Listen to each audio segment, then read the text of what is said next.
ঢাকা কলেজে ব্যবসা শিক্ষা শাখায় ভর্তিকৃত শিক্ষার্থী, তোমাদের আজকের অনলাইন ক্লাসে স্বাগত। অন্যান্য কলেজে যারাই অনলাইন ক্লাস দেখছো তোমাদেরকেও স্বাগত জানাচ্ছি। আমি আহমেদ করিম, সহকারী অধ্যাপক, ব্যবস্থাপনা বিভাগ, ঢাকা কলেজ। আনুষ্ঠানিকভাবে ব্যবসা শিক্ষা যারা ভর্তি হয়েছ, তোমাদের আমি যদি ভুল না করি প্রথম ক্লাস। যারা ব্যবসা শিক্ষা ভর্তি হয়েছে তোমরা জানো তোমাদের যে বিষয়গুলো হিসাব বিজ্ঞান, ব্যবসা সংগঠন ব্যবস্থাপনা, উৎপাদন ব্যবস্থাপনা বিপণন এবং ফিনান্স ও ব্যাংকিং। উৎপাদন ব্যবস্থাপনা এবং বিপণন আর ফিনান্স ব্যাংকিং এর মধ্যে অপশন ছিল। তোমরা হয়তো এখানে এসে দুভাগ হয়ে গেছো। যেহেতু তোমাদের সাথে আমাদের সরাসরি ক্লাস নেই, আমরা তোমাদের সাথে কৌশল বিনিময় করতে পারছি না। আজকে এমন এক পরিস্থিতি তোমাদের সামনে এসে উপস্থিত হয়েছি যেটা গতানুগতিক আমার চাকরি জীবনে যে ক্লাসে উপস্থিতি তার সম্পূর্ণ ভিন্ন। এই দুর্যোগকালীন এই অনলাইন ক্লাসের উদ্বোধন ঢাকা কলেজ অধ্যক্ষ মহোদয় উদ্যোগ নিয়েছিলেন। এই জন্য তাকে আমরা ছাত্র শিক্ষক সবাই ধন্যবাদ এবং তার নিকট কৃতজ্ঞতা জ্ঞাপন করছি। এবং এই যে তোমাদের সামনে এসে দাঁড়িয়ে যে সুযোগ সৃষ্টি করে দিয়েছেন তার জন্য তাকে আবারও আমরা অন্তরের অন্তঃস্থল থেকে ধন্যবাদ এবং কৃতজ্ঞতা জানাচ্ছি। আমাদের ব্যবসা সংগঠন ও ব্যবস্থাপনা এই বিষয়টি নামের মধ্যেই আছে, দুটো পার্ট। প্রথম বর্ষে হলো সংগঠন আর দ্বিতীয় বর্ষে ব্যবস্থাপনা। আমাদের যে ব্যবসায় সংগঠন এই ফার্স্ট ইয়ারে যা তোমরা পড়বা এই বিষয়ে সর্বমোট 12টি অধ্যায় অন্তর্ভুক্ত আছে। এখানে অধিকাংশগুলো তোমরা যারা কমার্স ব্যাকগ্রাউন্ডে ছিলে তোমাদের অনেকটাই জানা আছে, আর যারা অন্য ব্যাকগ্রাউন্ড থেকে এসেছো তারা এই প্রথম ক্লাসে এসে হতাশা ব্যক্ত করে, স্যার আমি তো সায়েন্স থেকে এসেছি, আমি তো কমার্স কিছু বুঝি না। Don't upset. যারা সায়েন্সে আছো তাদের আপসেট হওয়ার কোনো কারণ নেই। তোমাদের সামনে যে দাঁড়িয়ে আছে আমি সায়েন্স ব্যাকগ্রাউন্ড থেকে এসে এই কমার্স ব্যাকগ্রাউন্ডে ম্যানেজমেন্টের টিচার হয়েছি। অতএব এই ক্ষেত্রে যারা সায়েন্সে আছো তোমাদের আমি উৎসাহ দিচ্ছি যে আমি পূর্বে তো কমার্সে কিছুই জানি না, এখন কিভাবে হবে, সম্ভব হবে, কোনো চিন্তা করার প্রয়োজন নেই।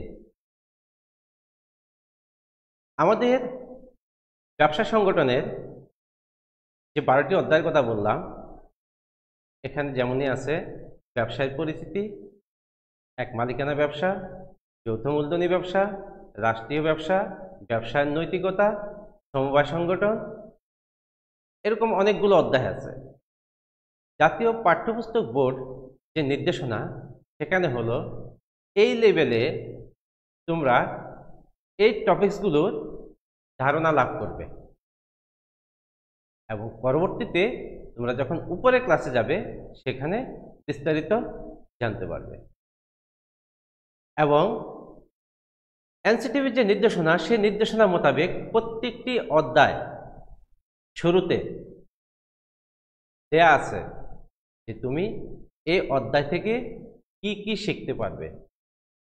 যখনই আমরা যে অধ্যায়ে যাব সে অধ্যায়টা পড়ে আমি কি করব, কি শিখব, সেই শিক্ষণফলগুলো দেয়া আছে। আসো আমরা যদি আজকে প্রথম অধ্যায়ে যাই, ব্যবসা সংগঠনের ব্যবসায় পরিচিতি, এই অধ্যায় পাঠ শেষে আমরা কি শিখতে পারবো সেখানে আসো আমরা স্লাইডও দেখি আর আমি একটু পড়ে তোমাদেরকে শোনাচ্ছি। এই অধ্যায় পাঠ শেষে শিক্ষার্থীরা ব্যবসায়ের ধারণা ব্যাখ্যা করতে পারবে, শিল্পের বৈশিষ্ট্য ও প্রকারভেদ বর্ণনা করতে পারবে, বাণিজ্যের বৈশিষ্ট্য ও প্রকারভেদ বর্ণনা করতে পারবে, প্রত্যক্ষ সেবার বৈশিষ্ট্য ও প্রকারভেদ বর্ণনা করতে পারবে, শিল্প, বাণিজ্য ও প্রত্যক্ষ সেবার মধ্যে পার্থক্য নির্ণয় করতে পারবে, বাংলাদেশের ব্যবসায়ের আওতা হিসাবে শিল্প, বাণিজ্য ও প্রত্যক্ষ সেবার সমস্যা ও সম্ভাবনা বিশ্লেষণ করতে পারবে, সামাজিক ব্যবসায়ের ধারণা ব্যাখ্যা করতে পারবে, ব্যবসায়ের কার্যাবলী ব্যাখ্যা করতে পারবে, ব্যবসায়ের গুরুত্ব বিশ্লেষণ করতে পারবে, অর্থনৈতিক উন্নয়নে ব্যবসায়ের অবদান বিশ্লেষণ করতে পারবে, জীবিকা অর্জনের উপায় হিসাবে ব্যবসায়ের অবদান বিশ্লেষণ করতে পারবে। এর মধ্যে শেষেরটা আমার কাছে খুব ভালো লেগেছে, জীবিকা অর্জনের উপায় হিসাবে ব্যবসায়ের অবদান বিশ্লেষণ করতে পারবে। আমরা বর্তমানে চাকরির পিছনে না ঘুরে ব্যবসায়ের মাধ্যমেও অনেকে আমরা স্বাবলম্বী হতে পারি, যার অনেক দৃষ্টান্ত বাংলাদেশে এবং বিশ্বে রয়েছে। এই কারণে এই অধ্যায়ের শেষ টপিকসটা আমার কাছে বেশি ভালো লেগেছে। আর অন্যগুলো যে ভালো লাগে না যে আমরা পড়বো না তা কিন্তু না। আসো আমরা এই অধ্যায়ের যে টপিকসগুলোর কথা বললাম সেগুলো একটু আলোচনায় যাই। ব্যবসায় কি, সেখানে কতগুলো কথা চলে আসছে। বাণিজ্য কি, এক সময় তোমরা, এখন তোমাদেরকে বলা হয় ব্যবসায় শিক্ষা, এক সময় বলা হতো বাণিজ্য গ্রুপ, কমার্স গ্রুপ। আসলে এই বিষয়টা আমারও দীর্ঘদিন লেগেছে ক্লিয়ার হতে, যে ব্যবসা এবং বাণিজ্য। আমরা অনেক সময় বলি যে রমেশ সাহেব ব্যবসা কেমন চলছে, রমেশ সাহেব উত্তর দেয়, আরে না ভাই, এই ব্যবসা বাণিজ্য ভালো না, দুটাকে একসাথে করে। তাহলে ব্যবসায় কি এবং বাণিজ্য কি। আরেকটা বিষয় আছে শিল্প। ব্যবসায় বলতে আমরা যেটা বুঝি, পণ্যদ্রব্য উৎপাদন অথবা ক্রয় বিক্রয়ের মাধ্যমে মুনাফা অর্জন করা। এই ব্যবসায় যে পরিক্রমা, যে ক্রমবিবর্তন, সেটা একদিনে শুরু হয়নি। আদিম যুগে মানুষ কি করত, বন জঙ্গলে ঘুরে ফলমূল, পশু পাখি সংগ্রহ করত, শিকার করত। পরবর্তীতে তারা তাদের যে অভাববোধ, চাহিদাবোধ তাদের মধ্যে সৃষ্টি হলো এবং তারা সেগুলো দেখা যায় কৃষিজ যে উৎপাদিত পণ্য সেগুলা অতিরিক্তগুলো আদান প্রদানের মাধ্যমে নিজেদের অভাব পূরণে সচেষ্ট হলো। এইভাবে ধাপে ধাপে দেখা যায় কৃষিকাজের সূচনা, ধাতব মুদ্রার প্রবর্তন, মহাজন শ্রেণীর আবির্ভাব, পরবর্তীতে শিল্প বিপ্লব এবং ব্যবসা এসে দাঁড়িয়েছে বর্তমান সময়ে। আর এই বর্তমান সময়ের ব্যবসাটা যে অবস্থানে আছে তা হলো তথ্য প্রযুক্তি নির্ভর। কারণ আমরা যদি একটু দৃষ্টি মেলে দেখি যে এই সাম্প্রতিক সময় যে করোনাকালীন দুর্যোগ ছিল, সেখানে অনলাইন যে ব্যবসা তার উপস্থিতি আমাদের কাছে বেশ লক্ষণীয়। আমরা ঘরে বসেই অনেক জিনিসপত্র, প্রয়োজনীয় দ্রব্যাদি খুব সহজেই আমরা ক্রয় করতে সক্ষম হয়েছি বা পারতেছি। Amazon.com অথবা Alibaba.com সারা বিশ্বে আজ অনলাইন ব্যবসায় দৃষ্টান্ত। তাহলে এই ব্যবসার পরিক্রমা এসে বর্তমান সময়ে যে দ্বার প্রান্তে আমরা সেই ব্যবসায়ের সুযোগ সুবিধাগুলো গ্রহণ করতে সক্ষম হই।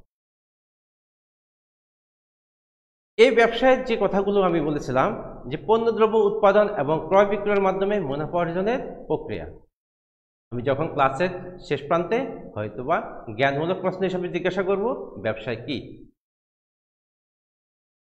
এই ব্যবসার সাথে আরেকটি বিষয় আছে জড়িত, শিল্প। আমরা যাকে বলি ইংলিশে ইন্ডাস্ট্রি। শিল্প কি? শিল্প হলো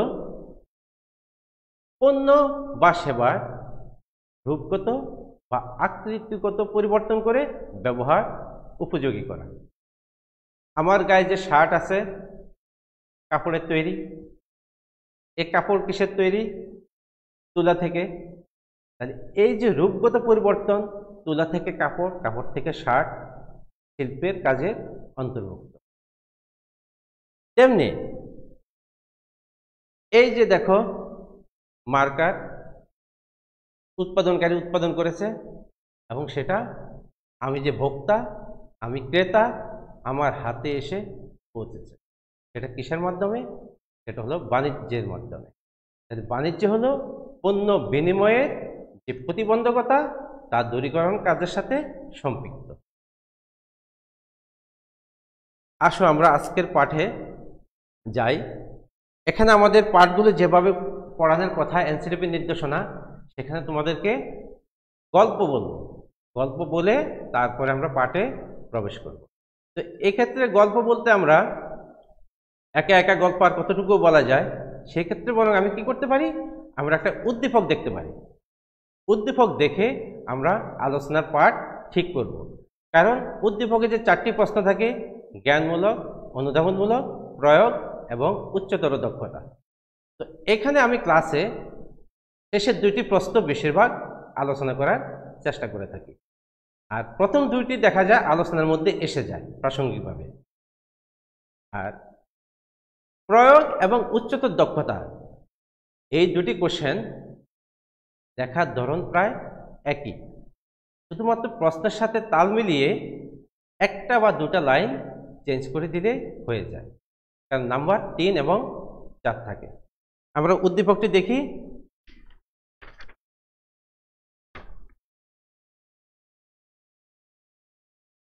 জনাব জহিরউদ্দিন একজন ফল ব্যবসায়ী। তিনি রাজশাহী, সাতক্ষীরা ও বিভিন্ন পাহাড়ি এলাকা থেকে ফল সংগ্রহ করে ঢাকায় নিয়ে আসেন। এরপর তা গুদামজাত করে বাজারেও পাইকারি বিক্রি করেন ও দেশের বাইরে রপ্তানি করেন। তিনি ব্যাংকে অ্যাকাউন্টে লাভকৃত অর্থ জমা করেন এবং পরবর্তীকালে ব্যবসায় বিনিয়োগ করেন। রাজশাহী এবং সাতক্ষীরা অঞ্চলে যারা আছে ছাত্র অথবা ছাত্রী, তোমাদেরকে স্বাগত আবারও, যেহেতু উদ্দীপকে রাজশাহী এবং সাতক্ষীরার কথা উল্লেখ আছে।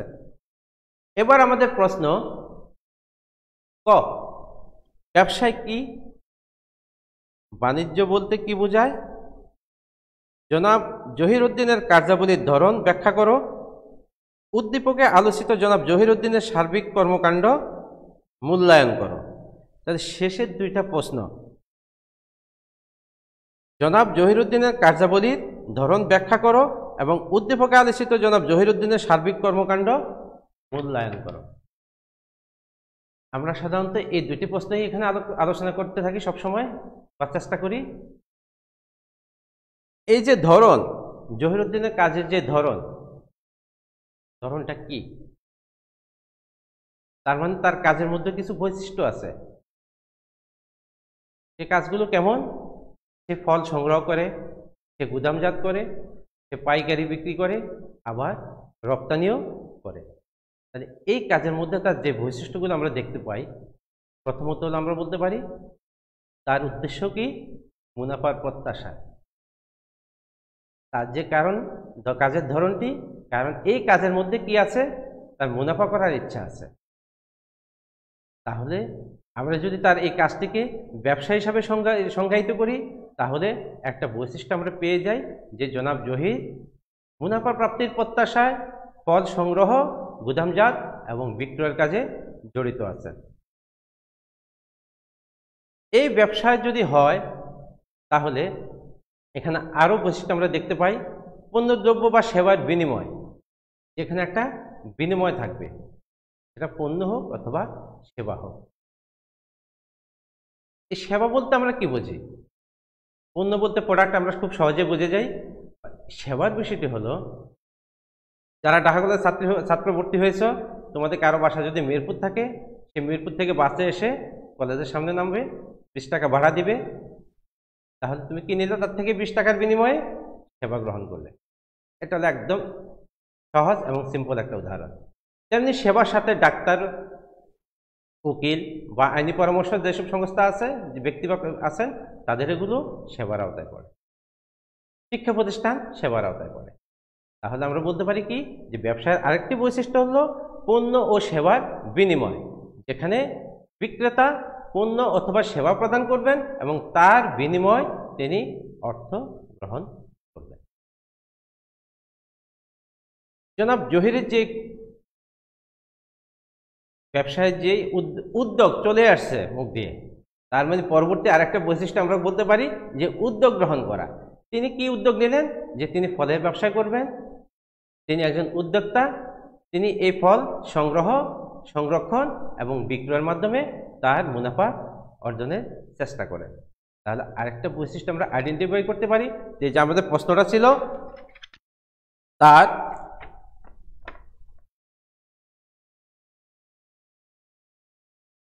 কার্যাবলীর ধরন।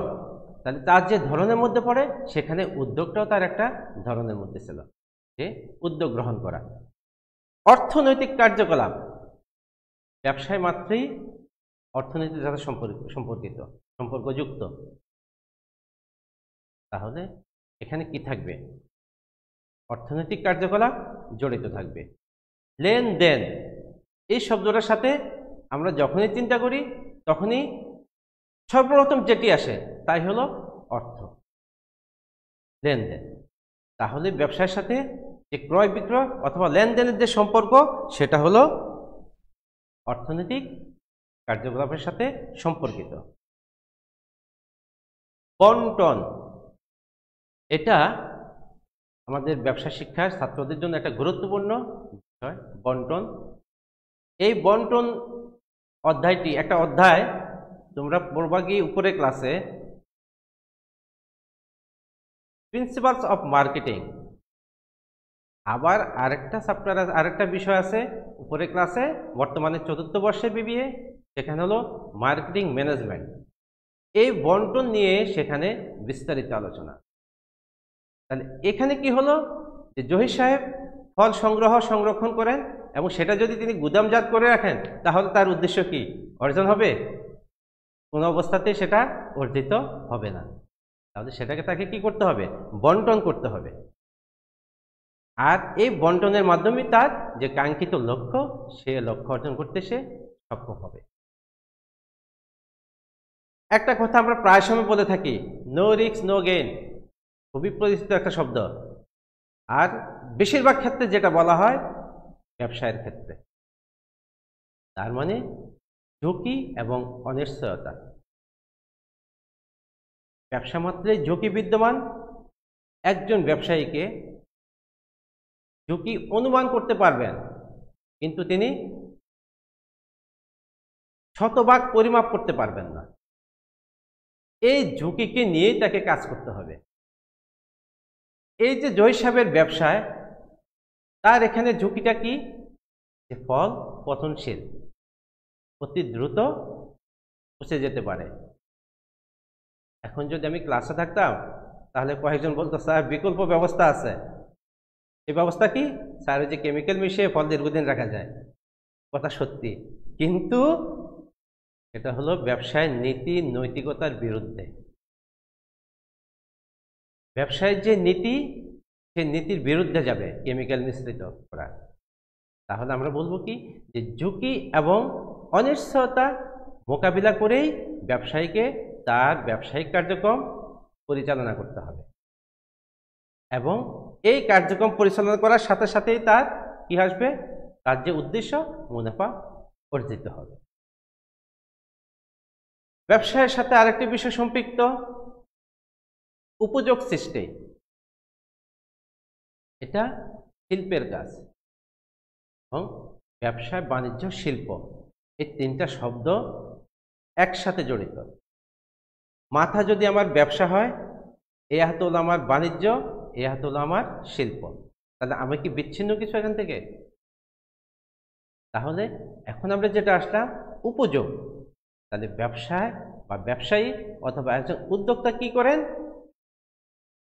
ভোক্তার ব্যবহার উপযোগী করে পণ্য অথবা সেবা সরবরাহ করে। অনেক সময় দেখো, আমরা খুব সহজেই আমের কথা যেহেতু আছি, আমরা বাজারে ঝুড়ির মধ্যে, ভ্যানের মধ্যে বিভিন্ন সময় আমরা কি করতে পারি? আম ক্রয় করতে পারি।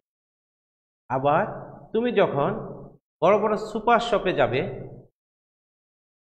বড় বড় দোকানগুলোতে যাবে, সেখানে দেখবে আমকে সুন্দর করে মোড়কজাতন করে, যেটাকে আমরা বলি প্যাকেট করে রাখা আছে। তার মানে তার উপযোগিতা কি? আরো সৃষ্টি করা। আম থেকে কি শুধু আম, পরবর্তীতে কৌটার ভিতর কি পাওয়া যায়? সে আম সত্ত্ব পাওয়া যায়। বড় বড় দোকানে গেলে সেখানে দেখা যায় যে আম সত্ত্ব পাওয়া যায়। তাহলে এই আম থেকে দেখো এক উপযোগ সৃষ্টি করা, যে বিভিন্ন রকম ভাবে সেগুলো ভোক্তার ব্যবহার উপযোগী করে গড়ে তোলা। আর এই কাজটি কাদের দ্বারা সম্পাদিত হয়? সেটা হলো ব্যবসায় প্রতিষ্ঠান অথবা যেটা বলি ব্যবসায় সংগঠন অথবা ব্যবসায়ী। এই উদ্যোগে যদি আমরা ব্যবসায়ের আরেকটি বৈশিষ্ট্য বলতে চাই তোমাদেরকে, এটা ইতিমধ্যে আমার আলোচনার মধ্যে চলে আসছে, কিন্তু এটা বিশেষভাবে চিহ্নিত করে রাখতে হবে আমাদেরকে, তা হলো নৈতিকতা। প্রত্যেক ব্যবসায়ীরই নীতি নৈতিকতার মধ্য থেকে ব্যবসায়িক কার্যক্রম পরিচালনা করতে, এবং এই কার্যক্রম পরিচালনা করার সাথে সাথে তার যে কাঙ্ক্ষিত উদ্দেশ্য, সেই উদ্দেশ্য অর্জনটা তার জন্য সহজ হবে। এই নীতি নৈতিকতার বিরুদ্ধে যদি কেউ কাজ করে, তাহলে সে সাময়িক সুবিধা থাকলেও দীর্ঘকালীন সময় গেলে সে ব্যবসায় বিফল হবে। একটা গল্প তোমাদের না বললে হয় না। সাম্প্রতিক করোনাকালীন সময় চলছে, তোমরা জানো, অনেকটা আমাদেরও লেজি টাইম। বাচ্চারা দেখি ইউটিউবে বিভিন্ন গল্প দেখে, তা আমিও তাদের সাথে বসে একদিন একটা গল্প দেখতে বসলাম, যে মোমো বিক্রি করে দুইজন বিক্রেতা। গল্পটা অ্যানিমেটেড গল্প। হ্যাঁ, তো একজনের সেই মোমোগুলো একজন খাবার, তোমরা অনেকে হয়তো চেনো বা তোমরা অনেকে দেখেছ, সে একজনের বিক্রি খুব বেশি পরিমাণে হয়, আরেকজনের বিক্রি হয় না। তখন সে রাতের বেলা গিয়ে দেখলো যে কি করে তার এত মোমো বিক্রি হয়।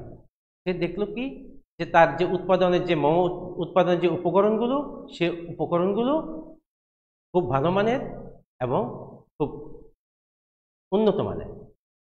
সে ওই অসৎ ব্যক্তিটি দেখলো, পরের দিন দেখে এসে সে চিন্তা করলো, এই উপকরণের তো দাম বেশি, এই বেশি দাম দিয়ে যদি আমি উৎপাদন করি, তাহলে কি হবে, আমার এই ব্যবসাটা খুব একটা লাভ হবে না। সে নিম্নমানের কাঁচামাল দিয়ে বেশি পরিমাণ উৎপাদন করে দাম কমিয়ে দিল, এবং তার বিক্রি যথাসময় বেড়ে গেল। এবং গল্পের এক পর্যায়ে দেখা গেল যে তার এই মোমো খেয়ে গ্রামের অধিকাংশ মানুষ অসুস্থ হয়ে গেল, এবং সেটা তদন্ত করে দেখা গেল যে তার মোমো উৎপাদনের যে কাঁচামালগুলো ছিল, সে অধিক লাভের আশায় সেখানে ভেজাল দ্রব্যাদি ব্যবহার করে এবং মূল্য কমিয়ে দেয়। তা আমার কাছে ভালোই লাগছিল, তোমাদের কাছে এই জন্য শেয়ার করলাম গল্পটি। তাহলে ব্যবসায়ের ক্ষেত্রে আমাদের খেয়াল রাখতে হবে যে নীতি এবং নৈতিকতার মধ্য থেকে আমাদের কাজ পরিচালনা করতে হবে। ব্যবসায়ের আরেকটি বৈশিষ্ট্য যদি আমরা আইডেন্টিফাই করি, লেনদেনের পুনঃপৌনিকতা। একটু জটিল হয়ে গেল, সহজ কথা বলতে পারি, লেনদেনের ধারাবাহিকতা। যে ব্যবসা মাত্রই সেখানে কি থাকবে, লেনদেনের ধারাবাহিকতা থাকবে। আমি যদি আজকে আমার বাসা থেকে আর্থিক সংকটের কারণে কিছু স্বর্ণ গিয়ে দোকানে বিক্রি করে দিই, আমার অর্থের অভাব দূর হলো, এখানে সমাপ্তি। বাট এটা কি ব্যবসা হলো? আমি তো লেনদেন করলাম, টাকা নিয়ে আসলাম না।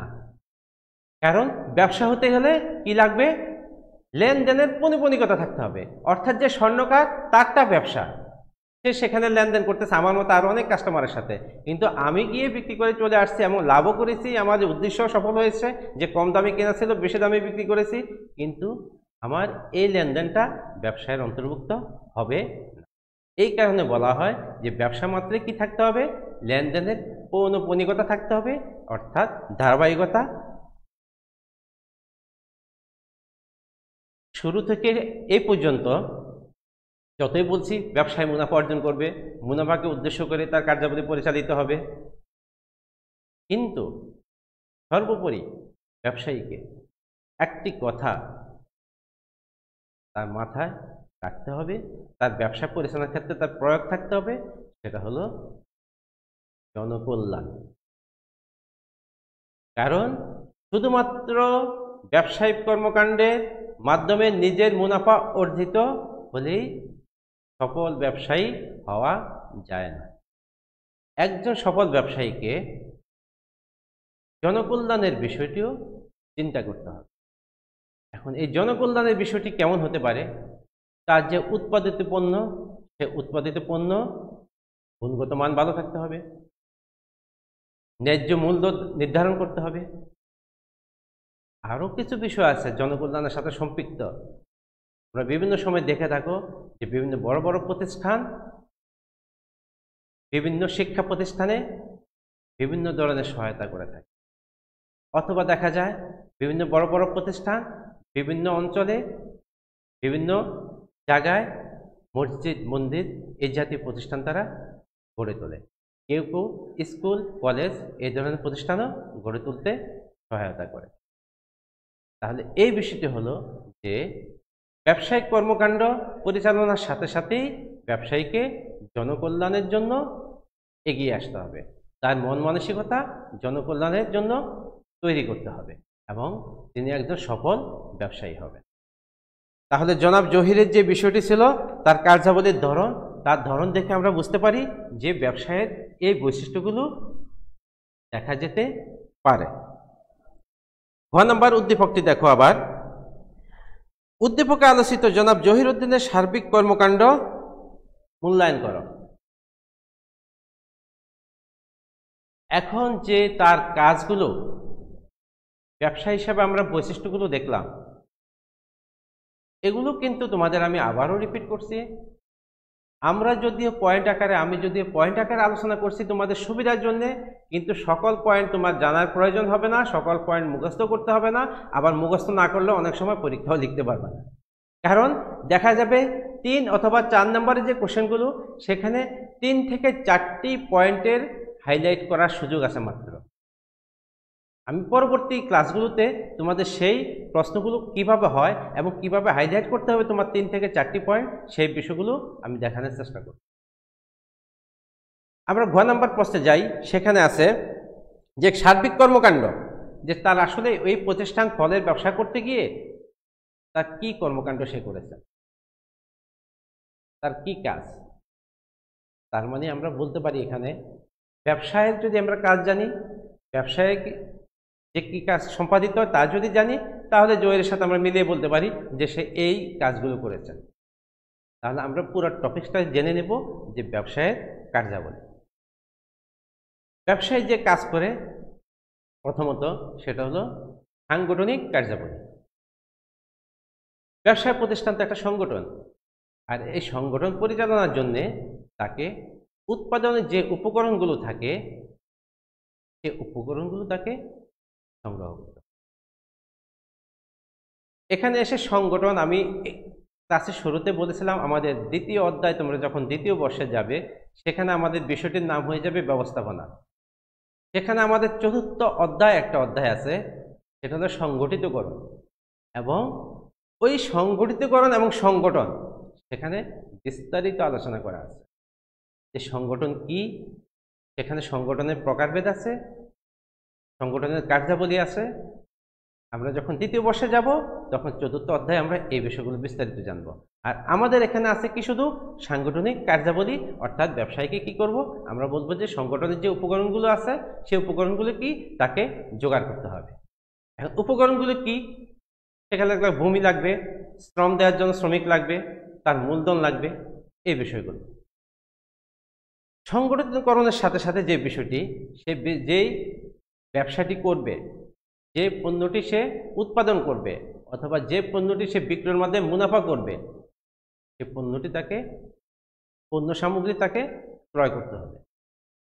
যদি উৎপাদনকারী প্রতিষ্ঠান হয়, এই যে মার্কার পেন তৈরি করে, তাহলে এর কাঁচামাল সংগ্রহ করতে হবে।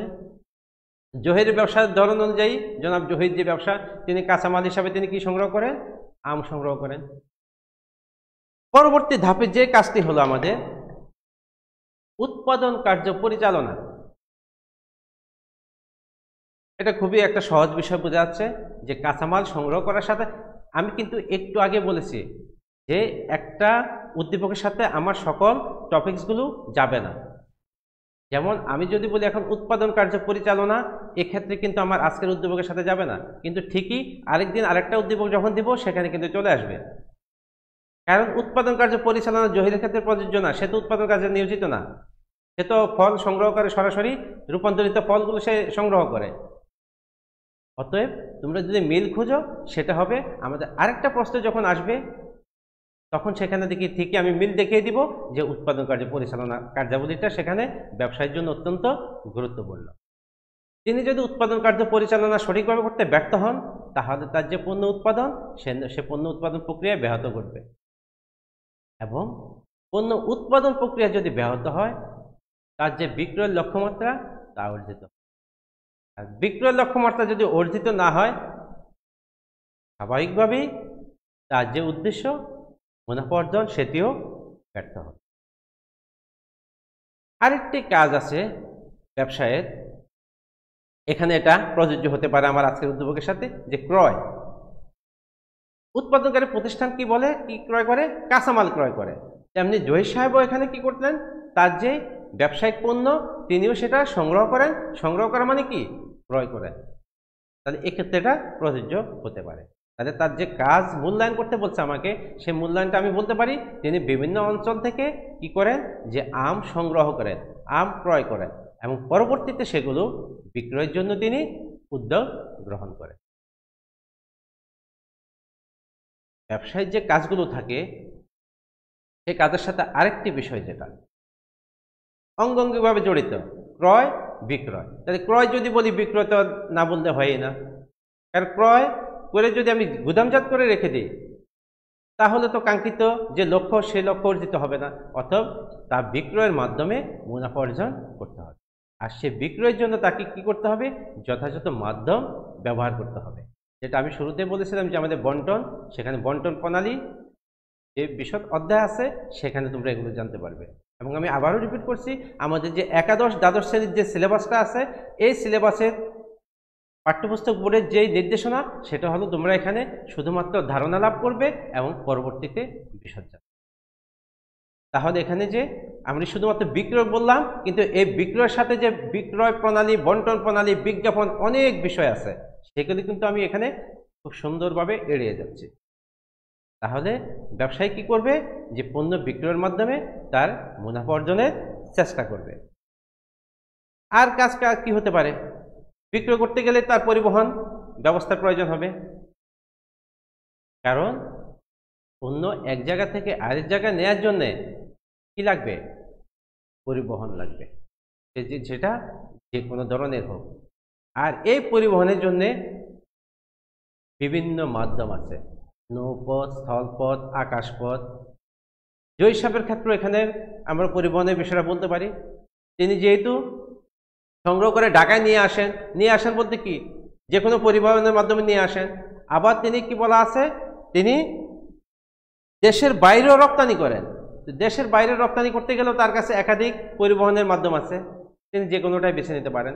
অতএব ব্যবসায়িক কার্যাবলী হিসাবে পরিবহনটি অত্যন্ত গুরুত্বপূর্ণ। আরেকটি কাজ ব্যবসায়ের জন্য, সেটা হলো উৎপাদিত পণ্য যথাযথভাবে গুদামজাতকরণ।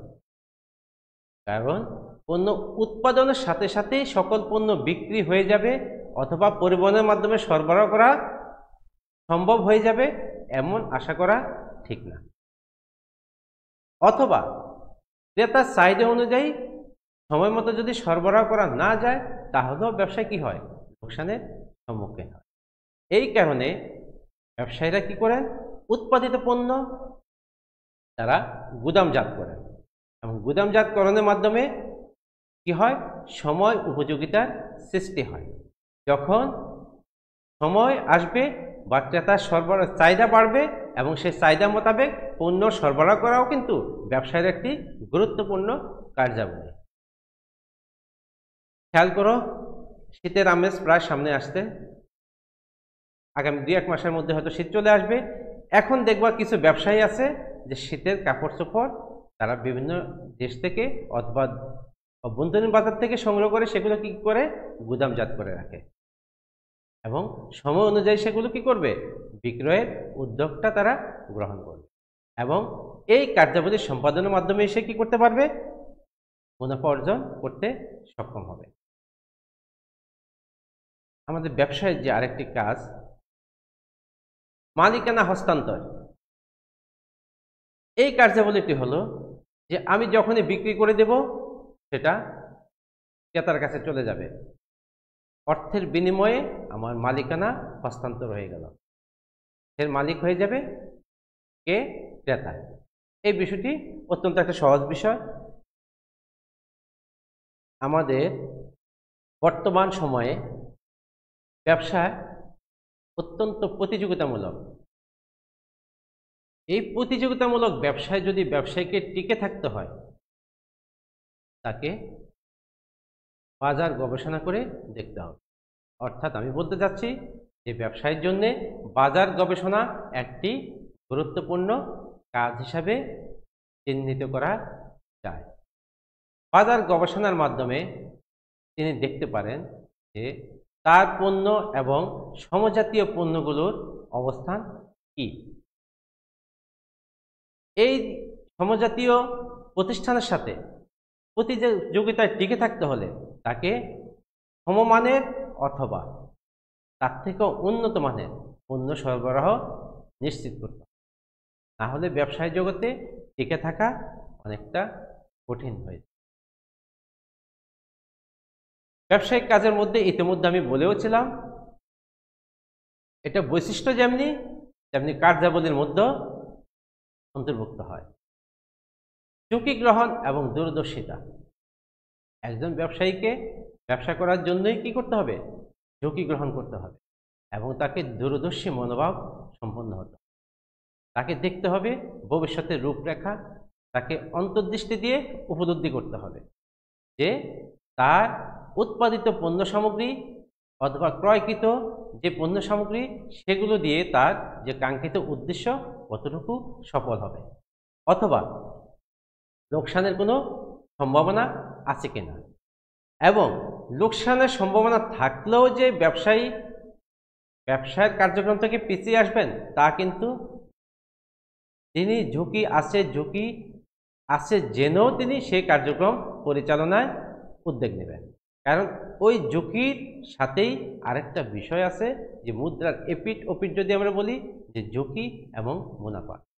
ঝুঁকি আছে, ঝুঁকি যদি হ্রাস করতে পারেন তাহলে মুনাফা অর্জন করতে পারে। এই কারণেই ব্যবসায়ীকে কি করতে হয়, ঝুঁকি গ্রহণ করেই তাকে কি করতে হবে, ব্যবসায়িক কার্যক্রম পরিচালনা করতে হবে। আর এই জন্যেই যদি তার একটা গুণ হিসাবে আমরা বলি দূরদর্শী মনোভাব সম্পন্ন থাকে। তাহলে আমরা জহিরের যেই উদ্দীপকটি সেখানে আমরা দেখলাম যে তার সার্বিক কর্মকাণ্ড মূল্যায়নকরণ। তাদের সার্বিক কর্মকাণ্ড মূল্যায়নের ভিতরে আমাদের তার ছিল সংগ্রহ করা, সংগঠিত করা, তার গুদামজাত করানোর বিষয়টি আমাদের ছিল। এখানে তার বাজার গবেষণা তার ক্ষেত্রে প্রযোজ্য হয়নি, হয়তোবা আরেকটা উদ্দীপক দিলে সেখানে প্রযোজ্য হয়ে যাবে। এইভাবে আমরা মূল টপিকসগুলো যখন পড়া থাকবে তখনই আমরা যে 3 নম্বর এবং 4 নম্বরের যে দুটি প্রশ্ন আছে সেই বিষয়টি জানা থাকলেই উত্তর দেওয়া সম্ভব হবে। আর মনে রাখতে হবে এই প্রশ্নগুলো যদি যথাযথভাবে লেখা না থাকে তাহলে ভালো নাম্বার পাওয়া যায়। আমরা আজকে উদ্দীপকের টপিকসের সাথে বাইরে আরেকটা বিষয় আলোচনা করতে যাচ্ছি। সেটা হলো যে আমি বললাম যে একটু আগে যেটা দিয়ে শেষ করলাম আমি সেটা দিয়ে আবার শুরু করব। যে একজন ব্যবসা, আমরা ছিলাম ব্যবসায়ের কার্যাবলী, সেখানে আমি বলেছিলাম যে একজন ব্যবসায়ীকে দূরদর্শী মনোভাব সম্পন্ন হতে হয়। যেটা দিয়ে আমার কার্যাবলী শেষ সেটা দিয়ে আমি আরেকটা টপিক শুরু করব। আর সেটা হলো যে একজন ব্যবসায়ীর গুণাবলী, তার কি কি গুণাবলী থাকা উচিত, কেন সকল ব্যবসায়ী সফল হয় না। সাংগঠনিক যোগ্যতা,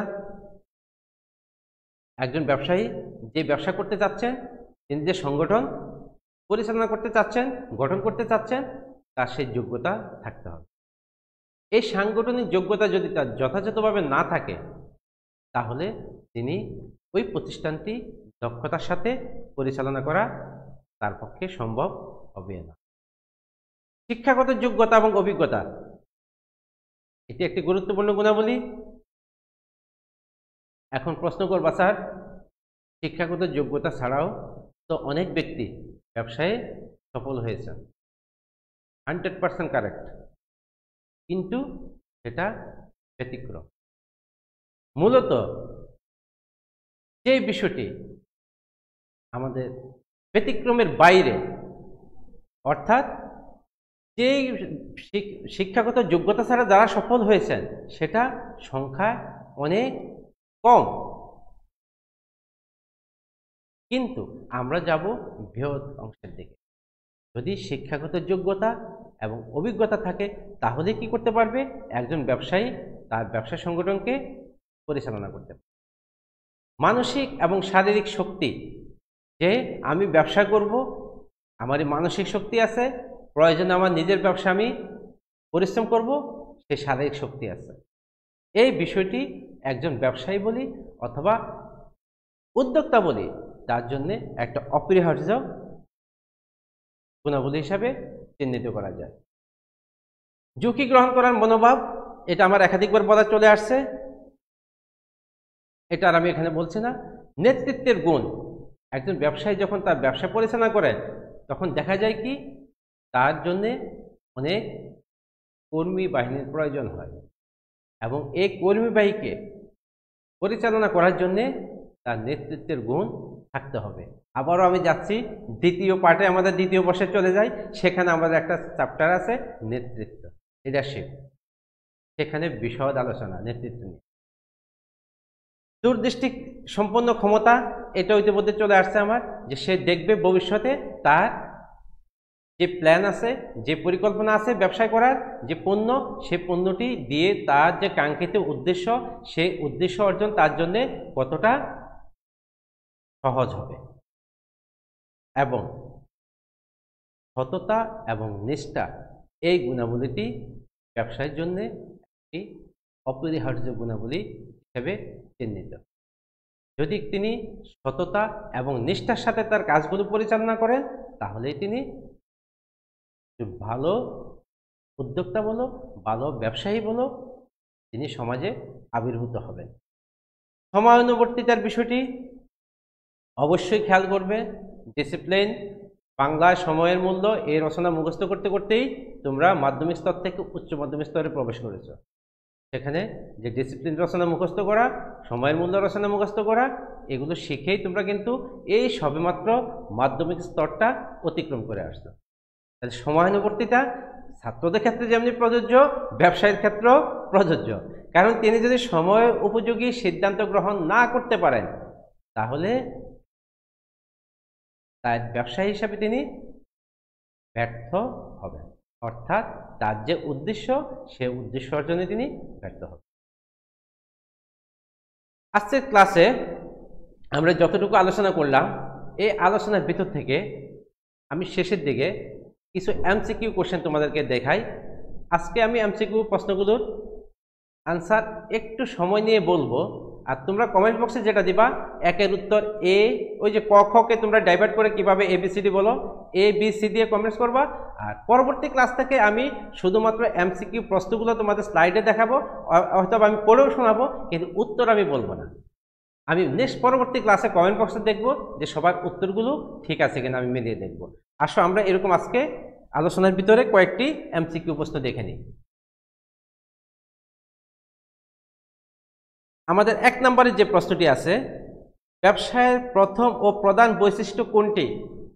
আলোচনার মধ্যে কিন্তু চলে আসছে। আমি কিন্তু বেশিরভাগ রাখতে চেয়েছি শুধুমাত্র আমার এই যে 30 or 40 মিনিটের যে আলোচনা ছিল তার ভিতর থেকে যেন এমসিকিউগুলো পড়ে, এমসিকিউ প্রশ্নগুলো যেন থাকে। এই দুই একটা হয়তো ব্যতিক্রম হতে পারে। তো তোমরা যেটা উত্তর দিবা এ বি সি করে, সেটা হলো ব্যবসায়ের প্রথম ও প্রধান বৈশিষ্ট্য কোনটি?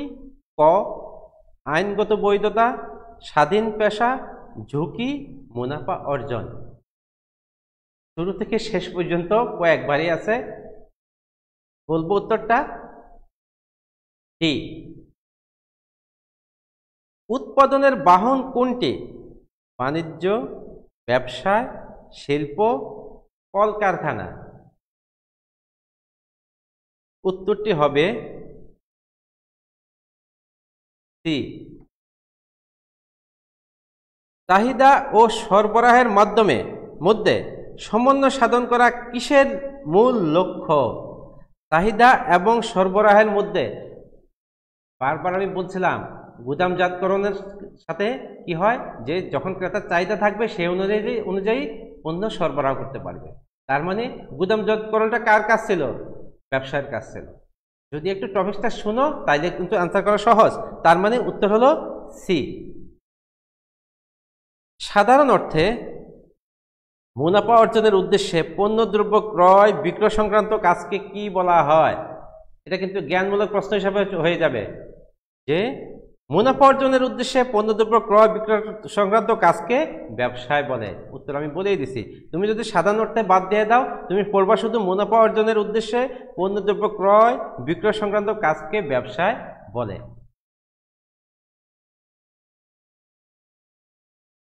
পরেরটা, ব্যবসায়ের প্রকৃতিকে কয় ভাগে ভাগ করা যায়? ব্যবসায়ের যে প্রকৃতি তাকে কয় ভাগে ভাগ করা যায়? উত্তর হলো এ। ব্যবসায়ের সামাজিক উদ্দেশ্য হলো, এটা আমার টপিক্সের বাইরে ছিল, আমি আগে বলছিলাম, দুই একটা হয়ে যেতে পারে। ব্যবসায়ের সামাজিক উদ্দেশ্য হলো নতুন উদ্ভাবন, জাতীয় সম্পদ বৃদ্ধি, পণ্যের যথাযথ ব্যবহার, জাতীয় সম্পদের ব্যবহার। এই ক্ষেত্রে উত্তর হবে, কমেন্ট বক্সে উত্তর আসতে পারে, দিয়ে দিচ্ছি তারা, বলো ডি। ক্রেতার সাথে সম্পর্ক স্থাপন ব্যবসায়ের কোন ধরনের বৈশিষ্ট্য? ক্রেতার সাথে যদি আমি সম্পর্ক সৃষ্টি করি তাহলে কোন ধরনের? অর্থনৈতিক, সামাজিক, মানবিক, জাতীয়। আমি যদি একজন ব্যবসায়ী হই, একজন ক্রেতার সাথে যদি আমি সুসম্পর্ক সৃষ্টি করি, সেটা হবে কি? মানবিক, ডি। পণ্যের মালিকানা পরিবর্তনের মাধ্যমে কোন ধরনের উপযোগ সৃষ্টি হয়? আমি বলছিলাম যে পণ্যের মালিকানা, যে আমি অর্থ দিয়ে কিনে নিয়ে আসছি তার মালিক আমি হয়ে গেছি, বিক্রেতার মালিকানা আমার কাছে হস্তান্তর করে দিয়েছে। তাহলে এই ক্ষেত্রে উত্তরটি হবে পণ্যের মালিকানা পরিবর্তনের মাধ্যমে কোন ধরনের উপযোগ সৃষ্টি হয়? চারটি আছে: সত্যগত, স্থানগত, সময়গত এবং রূপগত। তাহলে এই ক্ষেত্রে উত্তরটি হবে, বলবো না, একটা বাদ রেখে দিলাম, নেক্সট ক্লাসে এই উত্তরটা আগে দেখব। এতক্ষণ পর্যন্ত যারা এই অনলাইন ক্লাসে ছিলে তোমাদের আবার অভিনন্দন। পরবর্তী ক্লাস পর্যন্ত ভালো থাকবে। খুদা হাফেজ।